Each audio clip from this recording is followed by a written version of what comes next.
आशा है कि आप परमेश्वर की अनुग्रह से और उसकी दया और सहायता से आप बिल्कुल ठीक से होंगे। प्रभु आपको बहुत आशीष दे। और आज हम वचन से देखेंगे निर्गमन की पुस्तक 14 अध्याय उसका 15 से लेके 18 पद तक। जी। तब यहोवा ने मूसा से कहा, तू क्यों मेरी दुहाई दे रहा है? जी। इस्राएलियों को आज्ञा दे कि यहाँ से कूच करें, और तू अपनी लाठी उठाकर अपना हाथ समुद्र के ऊपर बढ़ा, और वो 2 भाग हो जाएगा। तब इस्राएली समुद्र के बीच होकर स्थल पार चले जाएंगे। और सुन, मैं आप मिस्रियों के मन को कठोर करता हूँ, और वे वहां भी उनका पीछा करेंगे। तब फिरौन और उसकी सारी सेना और रथों और सवारों के विनाश द्वारा मेरी महिमा होगी। और जब फिरौन उसके रथों और सवारों पर विजय द्वारा मेरी महिमा होगी, तब मिस्री जान लेंगे कि मैं यहोवा हूँ। आमीन। मेरे प्रियो, क्या एक खूबसूरत बात है कि अगर आपके पास में विश्वास है, तो अगर आप ये विश्वास करने को तैयार हैं कि प्रभु आपके लिए जंगल में से मार्ग को निकाल सकते हैं, क्या एक खूबसूरत बात है। क्या एक खूबसूरत बात है अगर आप ये विश्वास करने को तैयार हैं कि प्रभु लाल समुद्र को फाड़ करके उसमें से आपके लिए सीधे मार्ग को निकाल सकते हैं। क्या एक खूबसूरत बात है अगर आप ये विश्वास करने को तैयार हैं कि प्रभु यरीहो की दीवारों को आपके लिए गिरा देंगे। अगर आप विश्वास करने को तैयार है कि परमेश्वर की सुरक्षा आपके लिए शेरों की मान में रहेगी और आग के भट्टे में रहने पाएगी। अगर आप इस तरह का विश्वास करने को तैयार हैं, तो क्या ही खूबसूरत बात है मेरे प्रियो। पर हम देखते हैं कि कई बार ढेर सारे लोग इस तरह का विश्वास नहीं कर पाते हैं, और अगर वो अपने आप को इस परिस्थिति में पाते हैं जिन परिस्थिति में इस्राएली यहाँ पे पा रहे हैं कि सामने लाल समुद्र है और पीछे से फिरौन की फौजें जो है वो चली आ रही उनको पकड़ने के लिए, उनको मारने के लिए। सो बहुत ढेर सारे लोग ऐसी परिस्थिति में निराश हो जाते हैं, दुख में चले जाते हैं, हताश हो जाते हैं। उनको मार दिखाई नहीं देता, उनको परमेश्वर के सामर्थ्य दिखाई नहीं देती, वो पिछली गवाहियों को भूल जाते हैं और वो डगमगाने लगते हैं। मेरे प्रियो, बहुत ढेर सारे लोगों का विश्वास तो सिर्फ वहीं तक के होता है जहां तक के दिक्कत नहीं होती, और जहां दिक्कत आती है, जहां दिक्कत अभी बस दूर ही दिखाई देती है, लोगों का विश्वास डगमगाने लगता है, लोगों का जो आनंद है वो गायब होने लगता है, और वो ढलने लगते हैं और वो घबराने लगते हैं। पर मेरे प्रियो, क्या एक खूबसूरत बात है कि अगर आप विश्वास के जन हैं, अगर आप वो जन हैं जिसको विश्वास करना आता है, और किसी भी परिस्थिति में, किसी भी हालात में आप ये विश्वास करने को तैयार हैं कि प्रभु मेरे लिए मार्ग को निकालेंगे। अगर आप वो जन हैं जो कि विश्वास करने के लिए तैयार हैं कि यस, परमेश्वर सारी चीजें मिलके मेरे लिए भलाई को पैदा करेंगी, अगर आप वो जन हैं, क्या एक खूबसूरत बात है मेरे प्रियो अगर आपके पास में इस तरह का विश्वास है। पर जो बात मैं आपसे पूछना चाहता हूं और जो बात मैं आपसे कहना चाहता हूं वो ये कि क्या ये विश्वास काफी है? क्या इतना विश्वास काफी है कि अगर हम इस तरह के जीवन को व्यतीत करते हैं कि हम किसी भी परिस्थिति में, किसी भी हालात में हम ये विश्वास करने के लिए तैयार हैं कि प्रभु आप मेरे लिए यहां से मार्ग को निकाल सकते हैं, क्या ये विश्वास काफी है? Is this faith enough? मेरे प्रियो, हम देखते हैं कि यहाँ पे मूसा के साथ में क्या हुआ। हम फिर से देखेंगे 15वें पद से यहाँ पे क्या लिखा हुआ है। तब यहोवा ने मूसा से कहा, जी, तू क्यों मेरी दुहाई दे रहा है? जी, इस्राएलियों को आज्ञा दे कि यहाँ से कूच करें, जी, और तू अपनी लाठी उठाकर जी, अपना हाथ समुद्र के ऊपर बढ़ा, जी, और वो 2 भाग हो और जाएगा। वो 2 भाग हो जाएगा। तब इस्राएली समुद्र के बीच होकर जी, स्थल पार चले सूखी जाएंगे। भूमि से वो पार हो जाएंगे। हम देखते हैं परमेश्वर यहाँ पे मूसा से बड़ी डिटेल में बात कर रहे हैं, बहुत डिटेल में बात करें। परमेश्वर मूसा से ये नहीं कह रहे, मूसा तुम विश्वास करो और मैं जंगल में से मार्ग को निकालने का तैयार हूं।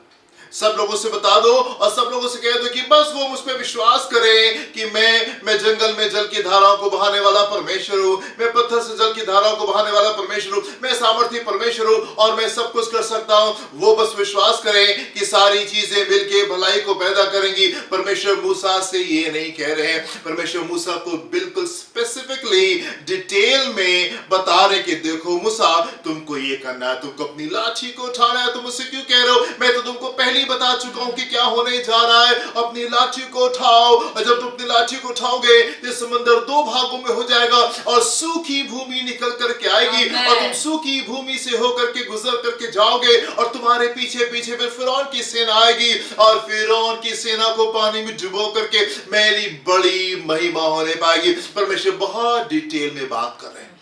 परमेश्वर सिर्फ इतना नहीं कह रहे मूसा विश्वास करो, तुम बस विश्वास के साथ में मेरे साथ में चलो और सब कुछ ठीक हो जाएगा। तुम्हें डरने की जरूरत नहीं, घबराने की जरूरत नहीं है। मैं हूं और मुझे जंगल में से मार को निकालना आता है। बस इतना विश्वास तुम्हारे लिए काफी नहीं। मेरे प्रिय, हम देखते हैं परमेश्वर डिटेल में बात करने वाले परमेश्वर सिर्फ ये नहीं चाहते कि आप डरे नहीं, आप घबराए नहीं, आप दुख में मत जाए, आप आंसू में मत जाए, आप निराश मत हो और आप एक अच्छे विश्वास के जनों के नहीं प्रभु मैं विश्वास करने के लिए तैयार हूं। परमेश्वर उसके ऊपर का एक स्तर चाहते हैं। परमेश्वर से ऊपर का एक स्तर चाहते हो सकता है मेरे प्रिय आप इस बात में खुश हो कि yes I am a man of faith और मैं किसी भी परिस्थिति में किसी भी हालात में मैं विश्वास करने के लिए तैयार हूं कि प्रभु आप मेरे लिए मार्ग को निकाल सकते हैं। हो सकता है आपको जन हो जो कि इस स्तर से खुश हो, पर मेरे प्रिय परमेश्वर आपको एक अगला स्तर देना चाहते हैं, इसके ऊपर का स्तर देना चाहते हैं। और इसके ऊपर का स्तर ये है कि परमेश्वर डिटेल में बात करते इससे पहले कि वो चीज आपके जीवन में हो, परमेश्वर बातों को डिटेल से बता देते हैं। आप देखें जब ये विपत्तियां इस मिस्रियों के ऊपर आई तो परमेश्वर ने मूसा से सिर्फ ये नहीं कहा कि मूसा मैं कुछ काम को करूंगा और तुम देखोगे कि मैं कैसे सामर्थ्य रूप से इस्राएलियों को बाहर निकालूंगा। परमेश्वर ने मूसा से सिर्फ ये नहीं कहा, परमेश्वर मूसा को हर बार डिटेल में बता रहे थे अब ये होगा जी, अब ये होगा जी, अब ये होगा एंड नेक्स्ट विपत्ति ये वाली आएगी, उसके बाद में ये वाली आएगी और मैं फिरौन के मन को सख्त करता जाऊंगा ताकि मैं बड़ी सामर्थ्य के द्वारा इस्राएल को यहां से बाहर निकालूं। परमेश्वर ने मूसा से सिर्फ ये नहीं कहा कि मूसा मैं बड़े काम को करूंगा और यहां से इस्राएल को बाहर निकाल लूंगा। परमेश्वर मूसा से डिटेल में बात कर रहे थे।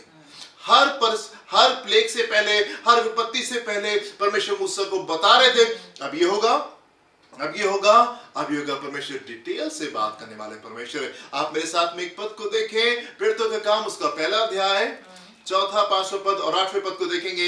यहाँ पे क्या लिखा हुआ है?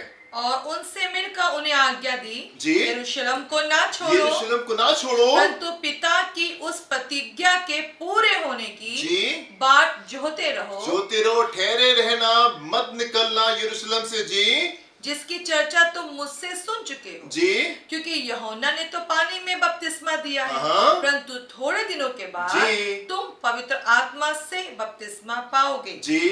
8 वर्ष, परंतु जब पवित्र आत्मा तुम पर आएगा तब तुम सामर्थ पाओगे और यरूशलेम और सारे यहूदिया और सामरिया में और पृथ्वी की छोर तक मेरे गवाह होगे। प्रभु यीशु मसीह अपने चेलों से ये नहीं कह रहे हैं कि बस तुम विश्वास करो और मैं कुछ करूंगा और तुम्हारे लिए तुम मार्ग को खोलूंगा एंड देन तुम सामर्थ्य से भर जाओगे और फिर उसके बाद में तुम मेरी गवाही दोगे दुनिया के छोर तक के। नहीं, परमेश्वर स्पेसिफिकली बता रहे यरूशलेम में ठहरे रहना, जब तक के सामर्थ को नहीं प्राप्त कर लेना यहीं ठहरे रहना और मैं तुमको पवित्र आत्मा से भरूंगा और जब पवित्र आत्मा तुम्हारे ऊपर आएगा तब तुम सामर्थ से भरे जाओगे। परमेश्वर डिटेल से बात करने वाले परमेश्वर है। जिस मौसम में आप चल रहे होते परमेश्वर आपको अंधेरे में लेके नहीं चले होते बस तुम मेरे पर आंख बंद करके विश्वास करो और मैं को तुम मार्ग को खोल दूंगा। नहीं, परमेश्वर डिटेल से बात करते हैं, उस पर आपको पहले से ही बता देते हैं कि किस काम को वो करने जा रहे हैं। इससे पहले कि यीशु मसीह क्रूस पे जाते